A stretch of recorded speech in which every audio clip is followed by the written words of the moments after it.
tal? ¿Cómo están? Muy buenas noches. Un placer saludarles. Soy Fernando del Rincón. Bienvenido a Conclusiones. Gracias por iniciar la semana con nosotros. Esta semana que es la número 40.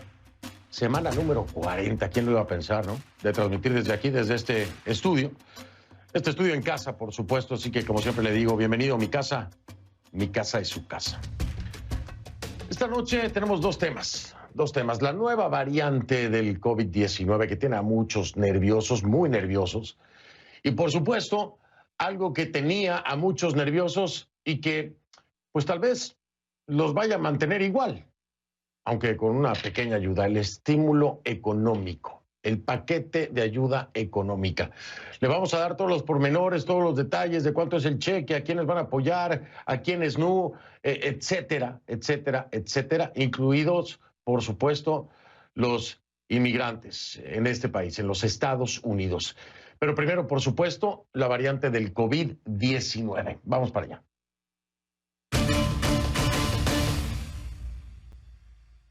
Así que le pido que a partir de este momento me acompañe utilizando la etiqueta numeral ConcluCovidVariante. Ese es el hashtag ConcluCovidVariante, numeral ConcluCovidVariante.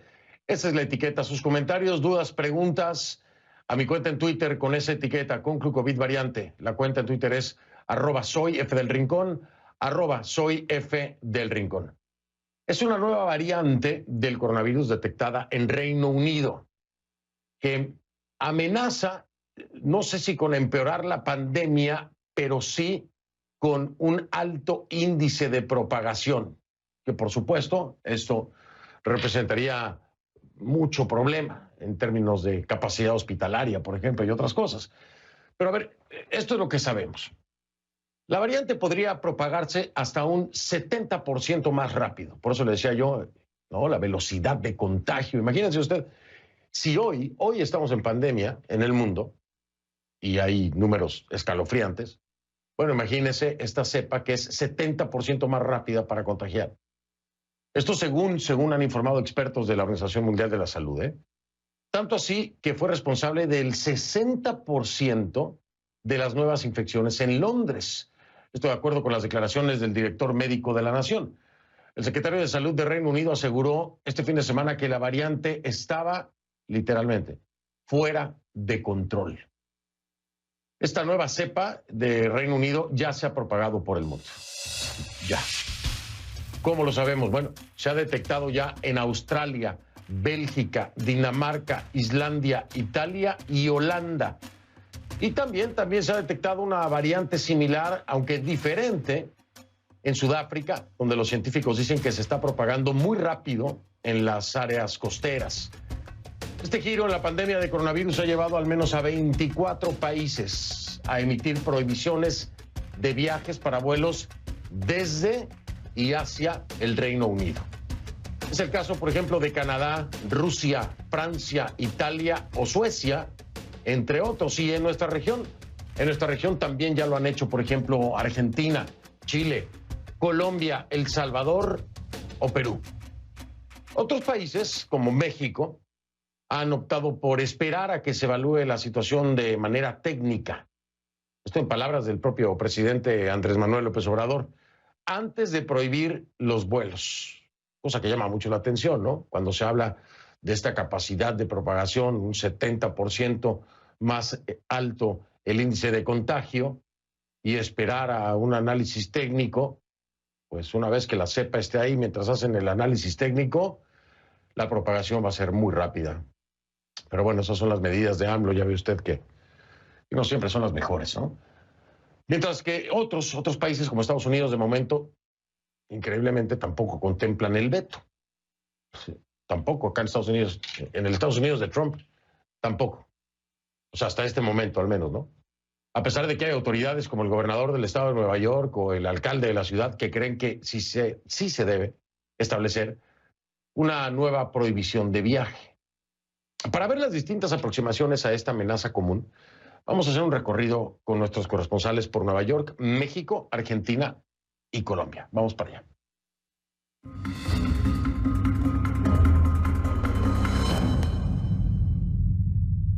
Soy Soy María Santana en Nueva York y los funcionarios de salud en Estados Unidos dicen que aún no ven la necesidad de suspender los vuelos procedentes del Reino Unido a pesar de esta nueva variante identificada en Londres y en otros lugares. Pero gobernadores de algunos estados no están de acuerdo. El gobernador de Nueva York, Andrew Cuomo, hizo un llamado al gobierno de Donald Trump para que suspenda los vuelos procedentes del Reino Unido, pero como aún no lo han hecho, Cuomo dijo que le pidió a las 3 principales aerolíneas que viajan desde el Reino Unido a Nueva York que le realice pruebas a todos los pasajeros procedentes desde Reino Unido a el estado de Nueva York. Hasta el momento dijo que solo British Airways y Delta han acordado realizar estas pruebas, mientras que aún espera una respuesta por parte de Virgin Atlantic. María Santana, CNN, Nueva York. En México, el presidente Andrés Manuel López Obrador señaló que se analizará el caso de la nueva variante del coronavirus detectada en el Reino Unido. Señaló que hay que hacer un análisis técnico y no político. Se tomarán medidas adecuadas, indicó, para no producir alarma. Mientras tanto, a diferencia de diversos países en América Latina y Europa, México mantiene abiertos sus aeropuertos sin restricciones, incluyendo los vuelos que provengan del Reino Unido. Vizcaya Liz, CNN, Ciudad de México. En Argentina, las medidas que tienen como objetivo evitar la llegada de la nueva variante del coronavirus detectada e informada en el Reino Unido están relacionadas al tránsito internacional. Por esa razón, el gobierno decidió desde este lunes suspender todos los vuelos que van desde y hacia Gran Bretaña. Además, con la aparición de nuevos casos en otros países con la nueva variante británica, el gobierno también analiza ampliar las restricciones en toda su frontera. Ignacio Grimaldi, CNN, Buenos Aires. En Colombia, desde este lunes quedaron cancelados todos los vuelos desde y hacia el Reino Unido por disposición del Ministerio de Salud ante la aparición de esta variante del COVID-19. Y es que el gobierno está preocupado por el incremento de casos. Según el último reporte oficial, son ya más de 1,5 millones de colombianos los que han resultado contagiados y al menos 40.000 personas han muerto. Alcaldes de Medellín, Bogotá, Cali y Barranquilla han tomado medidas como el toque de queda y la ley seca en las festividades de fin de año y de Navidad. Y también hay restricción en la capital colombiana de movilidad de acuerdo al último dígito del documento de identidad. Para CNN, Fernando Ramos, Bogotá.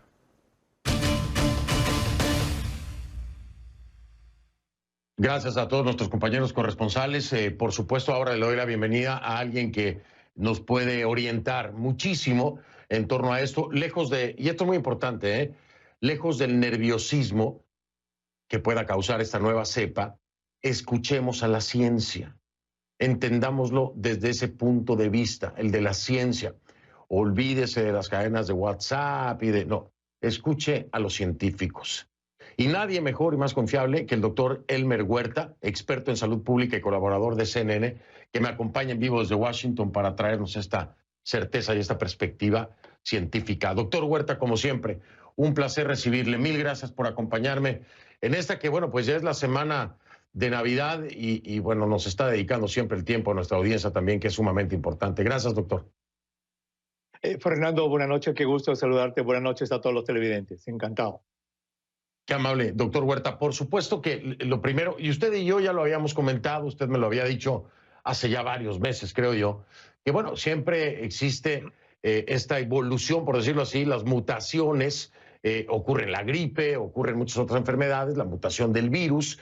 Y la primera pregunta, que creo que es la que está generando mayor preocupación en la gente, es si las vacunas actuales, las de Pfizer, la de Moderna, van a poder enfrentar también esta variación, al menos la del Reino Unido. Yo sé, y ahora me acaba de llegar la información, que Pfizer y Moderna ya están empezando a hacer pruebas precisamente enfocadas a esta nueva cepa de coronavirus. Pero, doctor, ¿qué sabemos hasta ahora sobre este tema?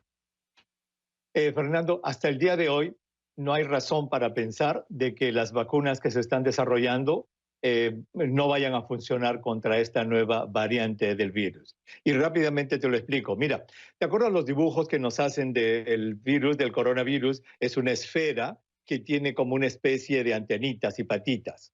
Esas patitas o antenitas se llaman los spikes en inglés y en español se llaman espigas.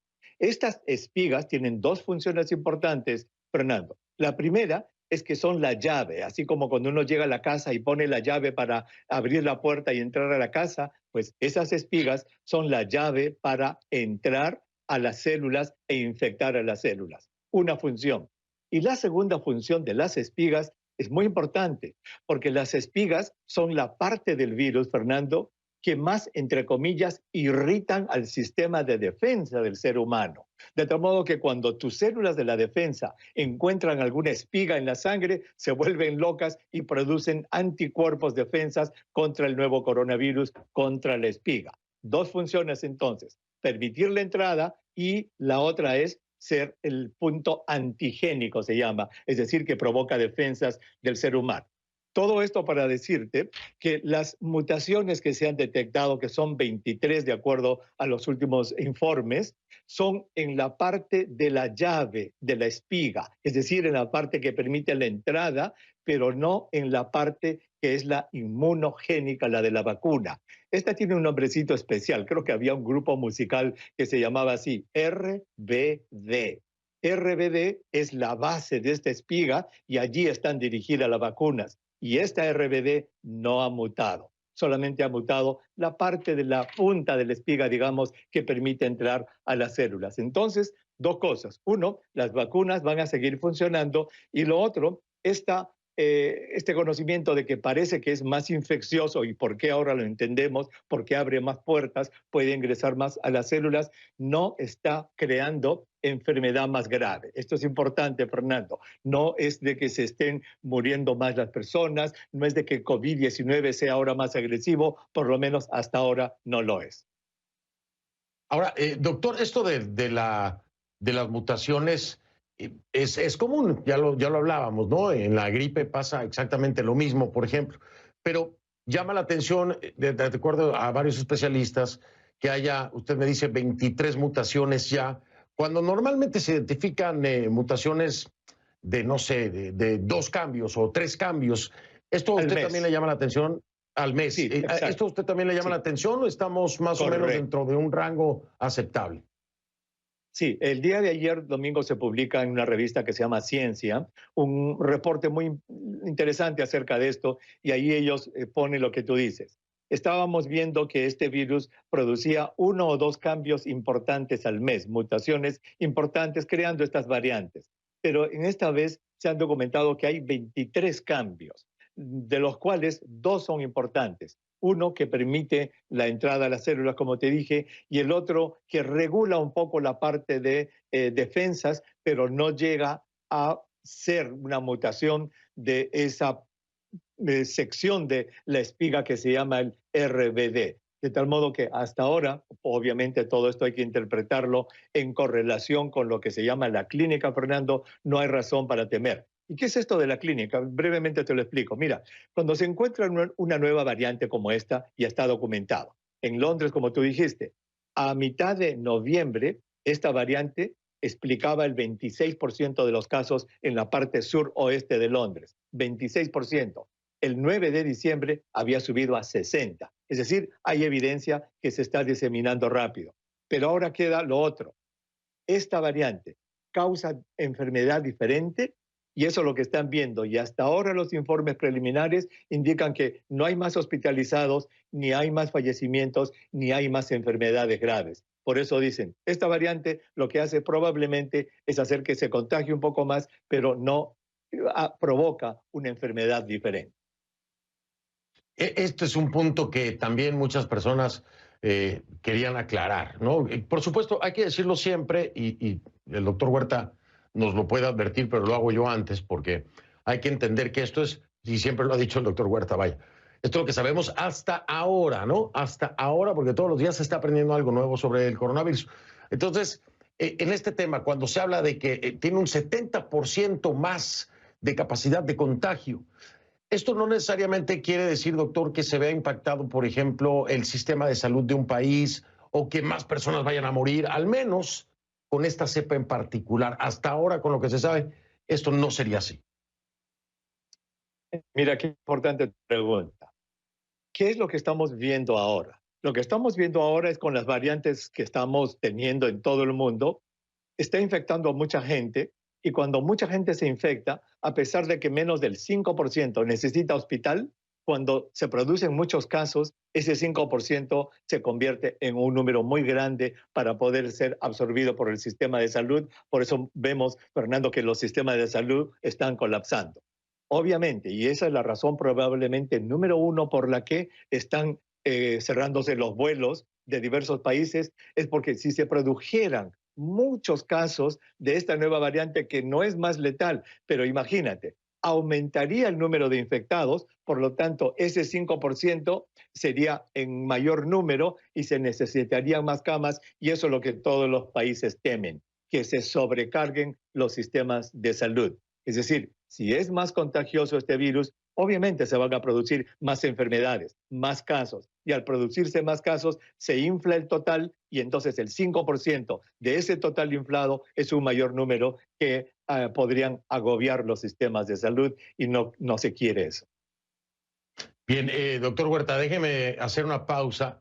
Mi lógica, y usted me saca de, por supuesto, esta es mi lógica, que a veces es muy ilógica, pero de acuerdo a los pocos conocimientos que pueda tener sobre este tema, mi lógica me dice que la mutación del coronavirus, en este caso la cepa que se ha detectado en Reino Unido, no necesariamente quiere decir que no vaya a mutar de la misma forma en otros países. ¿A qué me refiero?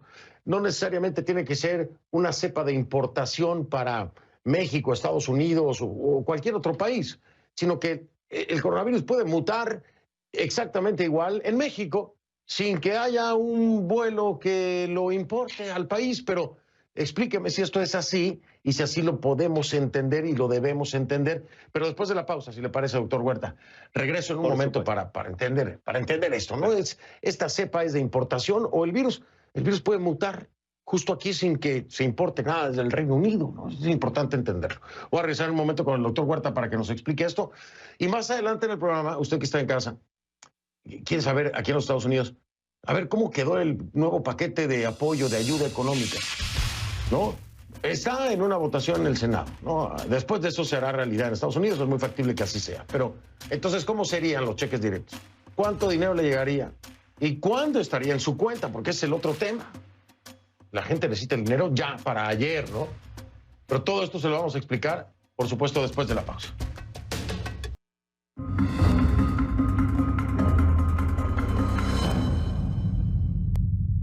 Estamos de vuelta con el doctor Elmer Huerta, experto en salud pública, colaborador de CNN y creador de un podcast que yo se lo voy a decir así tal cual, ¿eh? Yo creo que le ha salvado la vida a muchas personas con esa información. Doctor Huerta, le preguntaba yo, a ver, la mutación de un virus se da no necesariamente por la ubicación geográfica. ¿A qué me refiero? En Reino Unido se encontró esta cepa, en Sudáfrica otra cepa, pero esa mutación se puede dar de forma espontánea y no necesariamente de importación, ¿correcto? Es decir, no se tiene que traer al Reino Unido para que a lo mejor la mutación aparezca en Estados Unidos o México o en Argentina, ¿no? Eso es correcto, Fernando. Las mutaciones se dan en todos lados. Estos virus están mutando todo el tiempo. Recuerda que cuando te infecta un coronavirus y está en tu nariz, en tu garganta, en todas tus vías respiratorias, ¿para qué te infecta? Para hacer copias de sí mismo. ¿Te acuerdas? Lo hemos revisado antes. Y Fernando, no hace 100 copias, ni 500, ni 1000, ni 1.000.000, no. Hace cientos de millones de copias el virus en tu sistema y luego busca a dónde saltar y ahí es donde muta. Entonces tú estás en lo correcto. Estas mutaciones pueden ocurrir en cualquier lado. Y es más, de repente están ocurriendo. Entonces la pregunta es, ¿y por qué no se encuentran?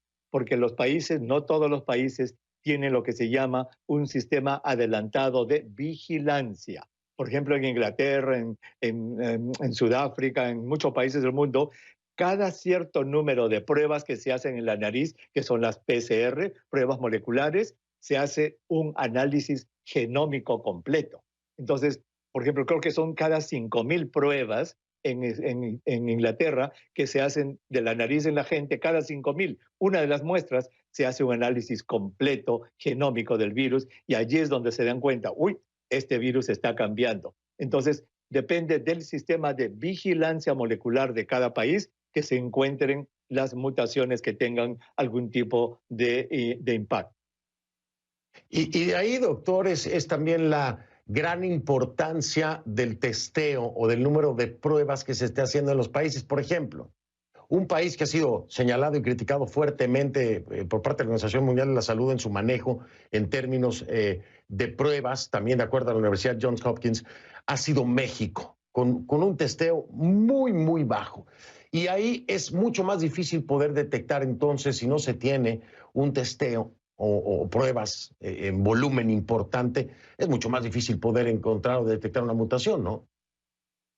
Absolutamente, por dos razones. Uno, porque se están tomando pocas muestras y la otra, habría que averiguar que cada cuántas de estas muestras es que hacen el análisis genómico completo. Porque si no lo están haciendo, entonces están perdiendo la oportunidad de poder detectar estas variantes que pueden ser, digamos, muy especiales para cierto país. Y así fue como lo descubrieron en Inglaterra. En este artículo que te digo de la revista Ciencia del día de ayer, el día 8, martes 8 de diciembre, hace 2 semanas, los epidemiólogos en Londres estaban viendo las cifras de distribución y ahí presentaron lo que se llama el árbol, mira, árbol genealógico del virus. Y allí se dieron cuenta que ese árbol genealógico como que tenía una rama muy grande. Y dijeron, ¿y esa rama cuál es? Y ahí dijeron, mira, esta es la variante y tiene un nombre A111. Y dijeron, ¿y esta? Cuando fueron, porque fíjate todo lo que hacen ellos, pueden tracear para atrás. ¿Y sabes cuándo lo habían encontrado? El 20 de septiembre. Desde el 20 de septiembre ya estaba en Inglaterra. Lo que pasa es de que recién explotó, entre comillas, en casos en el mes de noviembre-diciembre. Y bueno, ahí está, que después de los gobiernos también salen a defenderse de las pruebas y no tenemos que hacer tantas pruebas. Bueno, ahí hay otra razón por la cual sí se tienen que hacer pruebas, explicado científicamente y perfectamente claro por el doctor Huerta. Le tengo una última pregunta, doctor Huerta, porque esta es otra realidad de la que hay que estar consciente, pero yo no tengo idea de qué tan factible sea. Es decir, el coronavirus y cualquier otro organismo tiene mutaciones, como usted decía, ¿no? Este ya tiene 23, hay algunos que mutan cada cierto número al mes, etcétera, etcétera. Pero llega un punto en el que la mutación puede evadir completamente las acciones de una vacuna en ese momento. Y entonces ahí sí la cosa se pone color de hormiga, como dirían en mi país. Doctor Huerta, ¿qué tan factible es que este procedimiento de mutaciones del coronavirus pueda darle la vuelta a lo que hoy tenemos ya como vacunas? ¿Es factible o no lo es tanto? De ser factible, es factible. Teóricamente puede ocurrir. Y hoy día en la tarde en un programa de radio que tengo en el Perú hablé con el doctor Gustavo Moratorio, que es uno de los científicos que ha sido reconocido por la revista Nature como uno de los 10 científicos, Fernando, que ha cambiado la faz de la ciencia en el mundo. Es un orgullo latinoamericano. Y le hice esa pregunta. Y él me dijo, sí puede ocurrir, pero para que ocurran esos cambios, que digamos eviten que las vacunas funcionen, se van a necesitar varios años. Ese tipo de cambios profundos en ese segmento que te dije, RBD, no ocurren así de un día para otro. Pueden ocurrir, pero en años. Claro, lo que le daría tiempo también a la ciencia de irle siguiendo la huella a las otras mutaciones para ir ajustando la vacuna, ¿no? Me decía... La vigilancia. Me decía, la vigilancia. Me decía un colega suyo, doctor Huerta, que me gustó la explicación, ¿no? Le decía yo, a ver, ¿pero qué pasa con la vacuna? Me dice, mira, es muy fácil. Es como si tú escribieras un email con la información y lo mandaras, esa es la vacuna, ¿no? Se la mandaras al cuerpo. Y entonces resulta que, no, aquí hay que hacer un cambio en el email. Lo abres, lo editas y lo vuelves a mandar. Prácticamente sería lo que harían con una vacuna, ¿no? Exacto, algo parecido. Lo que pasa es que tienes mucho tiempo para editar. Es decir, no es de que como ya tú lo mandas y ya no puedes editarlo más, no es que el cambio haya ocurrido al momento, sino para que ocurra un cambio profundo en un virus, porque va a tener que convertirse en otro virus diferente, eso va a tomar muchísimo tiempo en la evolución de los virus. Porque recuerda que los virus, Fernando, entre ellos pelean. Mira que esto es de lo más interesante. Por ejemplo, Claro. este virus que ha adoptado este tipo de mutación que le permite ingresar a las células, ya desplazó a todos los otros virus que no pueden hacer lo mismo. Eso se llama, ¿qué? La ley de supervivencia, la evolución de Darwin. Es decir, este virus ya es superior, entre comillas, a los otros. ¿Por qué? Porque puede infectar más gente. Claro, claro, claro, por supuesto. Oiga, doctor Elmer Huerta, feliz Navidad, feliz Año Nuevo. Yo voy a estar ya libre, voy a estar de vacaciones en esas fechas, pero quiero mandarle todo mi cariño a usted, a su familia, todo el agradecimiento, los mejores deseos, mucha salud, prosperidad, paz y que lo tengamos mucho tiempo con nosotros, doctor Huerta, ayudándonos y apoyándonos. Y le digo algo, cuidándonos, porque sus palabras cuidan la salud mental también de muchas personas. Feliz Navidad, doctor Huerta. Un abrazo fuerte y todo mi cariño. Eres muy amable, Fernando, igual para ti, para tu familia, que tengan lindas vacaciones y a cuidarse, y a nuestros televidentes decirles que estamos en medio de una pandemia, que lo hemos dicho antes. Si esto fuera un partido de fútbol, esta pandemia, Fernando, recién estamos en los 20 minutos del primer tiempo. De tal modo que hay que seguirse cuidando, por favor. Y ahora en estas fiestas de Navidad, por favor, quédense dentro de su burbuja, dentro de su cogollo, dentro de su capullo. No inviten a gente de otros hogares a su casa porque le pueden llevar el virus. Gracias, Fernando. Hasta la próxima. Hasta la próxima, doctor Huerta. Muy amable, muchísimas gracias. Feliz Navidad y 2021. Bueno, yo voy a marcar una pausa, si ustedes me lo permiten. Vamos a regresar con este multimillonario paquete de alivio que está muy cerca, muy cerquita de hacerse realidad en Estados Unidos. Incluye cheques en efectivo. Sí, es elegible para recibir el dinero usted. Se lo vamos a decir. ¿Cuándo llegará a su cuenta? También se lo vamos a decir. Todo se lo vamos a explicar al regresar. El presidente electo Joe Biden designará a Miguel Cardona como secretario de Educación. Cardona, de padres puertorriqueños, es otro de los latinos elegidos por Biden para formar parte de su gabinete.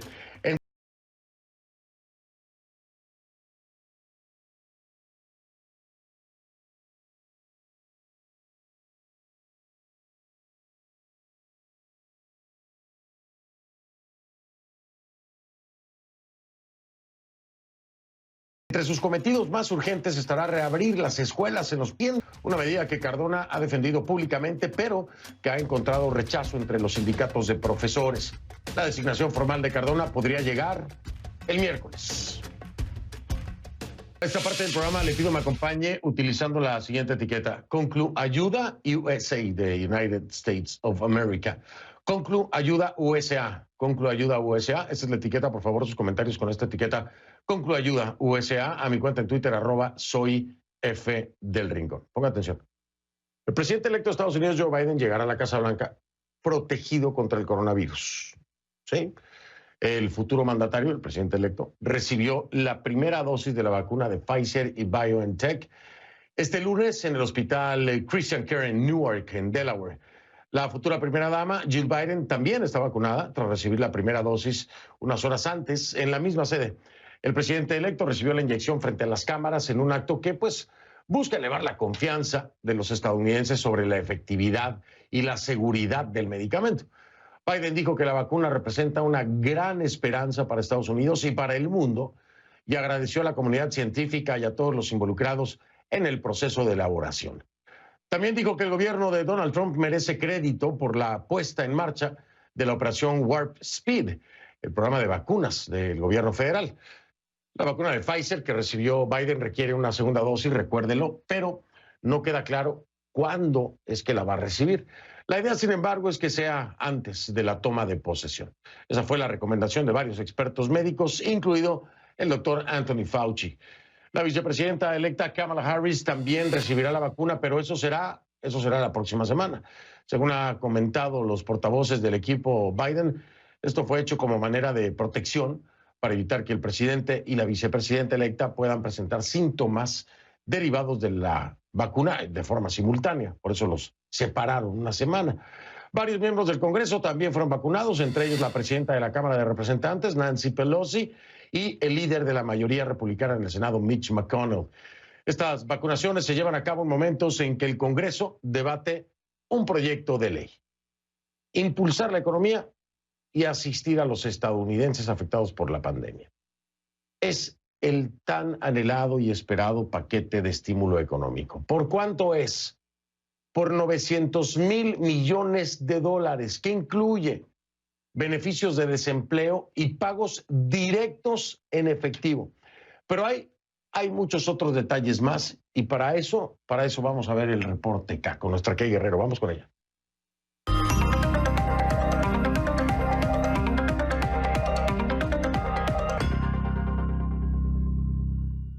Mi queridísima Kay, te saludo allá en casa. Buenas noches. Mucha gente, Kay, esperando desesperadamente, ¿no?, el paquete, la ayuda económica. Cuéntanos, explícale a la gente, déjale saber en qué consiste, cuándo van a recibirlo, cuánto van a recibir, etcétera, etcétera. Por favor, ayúdanos con eso, ¿no?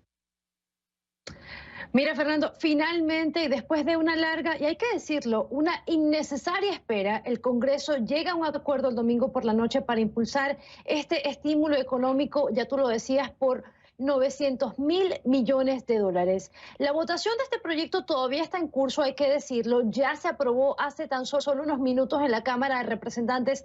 Ahora pasa al Senado y de aprobarse, Fernando, sería el segundo estímulo federal más grande que ha aprobado el Congreso estadounidense. El primero, tú lo recuerdas, se aprobó en marzo, apenas comenzando la pandemia. Pero vamos directamente al grano, a tu pregunta. ¿Qué incluye este paquete? ¿A quiénes beneficia? ¿Y cuándo los estadounidenses podrán recibir esta ayuda que ha demorado tanto tiempo? Lo primero, Fernando, uno de los puntos más destacados de este paquete es lo que se le llama el estímulo directo, el cheque que usted va a recibir en su casa.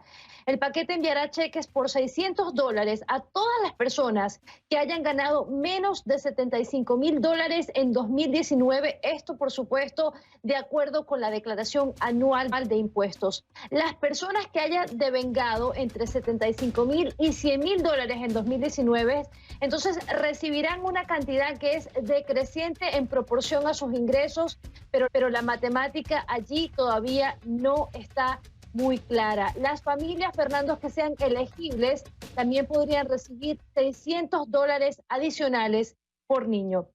Algo importante para nuestra comunidad, la comunidad latina, si bien los inmigrantes indocumentados que no tienen seguro social seguirán sin recibir estos beneficios, hay un cambio importante con respecto a la primera ronda de ayudas. ¿Por qué? Porque sus cónyuges e hijos son elegibles ahora, Fernando, para recibir los cheques de ayuda directa siempre y cuando esas personas tengan seguro social. Es decir, si usted es inmigrante indocumentado, no tiene seguro social, pero su esposa y su hijo lo tiene, califican para este beneficio, uno de los puntos que los demócratas querían incluir en este nuevo paquete. El otro punto destacado, Fernando, son los beneficios de desempleo. Los estadounidenses desempleados van a recibir un apoyo adicional de $300, digo adicional a los subsidios que ya se reciben. Esto se va a extender por 11 semanas, comienza ahora en diciembre, termina a mediados de marzo, y aunque es mucho menor a lo que se le dio en el principio del año, en el mes de marzo, se incluye afortunadamente, Fernando, una extensión para otros 2 programas de desempleo que están en curso, que son programas alternos. Esto podría ayudar a unas 12 millones de personas. Por supuesto, los trabajadores independientes están en esta lista. Pero hay un fondo designado, y esto es bastante interesante, de $12,000 millones para darle préstamos a pequeñas empresas, pequeños negocios que tuvieron que cerrar por la pandemia. Hay también $82,000 millones en ayuda para las escuelas de educación primaria, secundaria y universidades. La idea es poner a estas escuelas listas para poder abrir, Fernando. Este proyecto de ley, de aprobarse, te digo, se podría aprobar esta misma noche. También extendería hasta el 31 de enero la protección contra el desalojo de viviendas que vence a finales de año. ¿Qué significa eso? Significa que el Congreso aparta unos $25,000 millones en asistencia para las personas que tienen una vivienda alquilada, pero que perdieron sus ingresos durante la pandemia. Si usted vive en una vivienda alquilada, perdió sus ingresos, usted califica para este beneficio si es ciudadano estadounidense. También hay ayuda para servicios de nutrición, bancos de alimentos y otros servicios, pero lo más interesante, por lo menos lo más destacado en este paquete es lo relacionado, Fernando, a la vacuna. Quedan destinados $20,000 millones para la compra de vacunas para asistir a las personas que no tienen seguro médico, que no pueden pagar la vacuna, y también $8.000 millones para distribuir estas vacunas. Se espera que el presidente Trump pueda firmar el acuerdo esta misma semana y, de ser así, Fernando, algunos estadounidenses podrían recibir entonces la ayuda en tan solo unos pocos días, sobre todo aquellas personas que recibieron la primera ayuda en marzo y ya tienen su información registrada con el gobierno estadounidense. Fernando. Bueno, pues espero que se pongan las pilas, como tú lo decías, Kay, una espera innecesaria, completamente. Y lo decíamos en el programa la semana pasada, lo decíamos, y todavía se sigue esperando innecesariamente. Oye, te mando abrazo, mi querida Kay. Te veo mañana, ¿no? Gracias, Fer. Claro que sí. Nos vemos mañana. Vale, gracias, Kay. Era nuestra Kay Guerrero con su reporte K, @KGuerreroCNN. Así la encuentran en Twitter, @KGuerreroCNN. Al regresar, voy a hacer una pausa. William Barr, el secretario de Justicia, pasó de ser de incondicional de Donald Trump, ¿no?, a crítico ahora del presidente. Le diré 4 temas en los que Barr rechazó en el día de hoy el mundo paralelo del trumpismo y echó mano, pues nada, de los hechos, tal cual.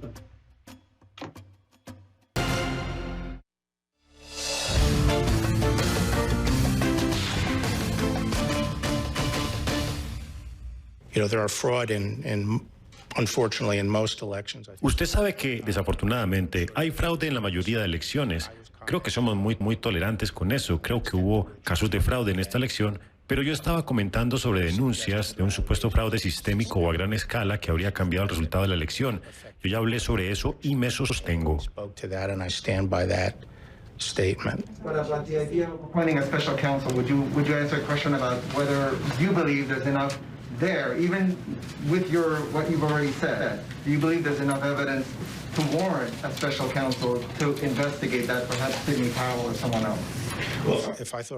Si yo pensara que a esta altura un fiscal especial fuera la herramienta adecuada y fuera apropiado, lo haría, pero no es así y no lo voy a hacer.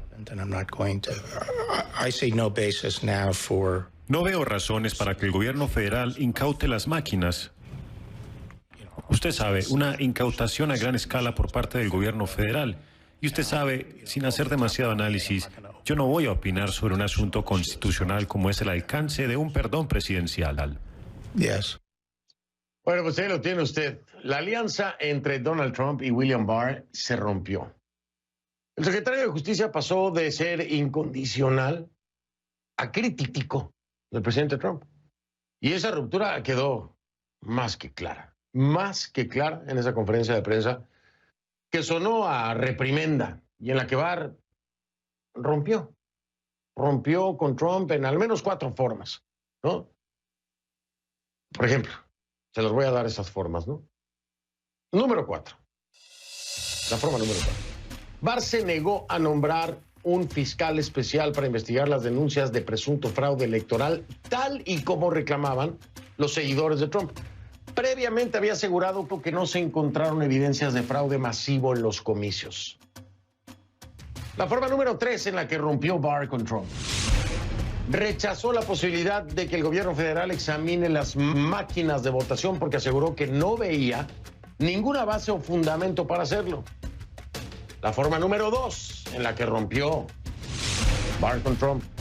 El secretario de Justicia saliente prefirió seguir el protocolo y no reveló antes de las elecciones que el Departamento de Justicia investigaba a Hunter Biden, hijo del presidente electo Joe Biden. Trump criticó la decisión y ha pedido que se designe un fiscal especial para el caso, pero Barr no cree que sea necesario. Y la forma número 1 en la que rompe con el trumpismo es que Barr apuntó directamente a Rusia por el hackeo masivo que afecta a varias agencias del gobierno, contradiciendo a Trump, quien este fin de semana sugirió que China podría estar detrás del ataque. Y sí, todo esto ocurre solo 2 días antes de que se haga efectiva la renuncia de Barr como secretario de Justicia.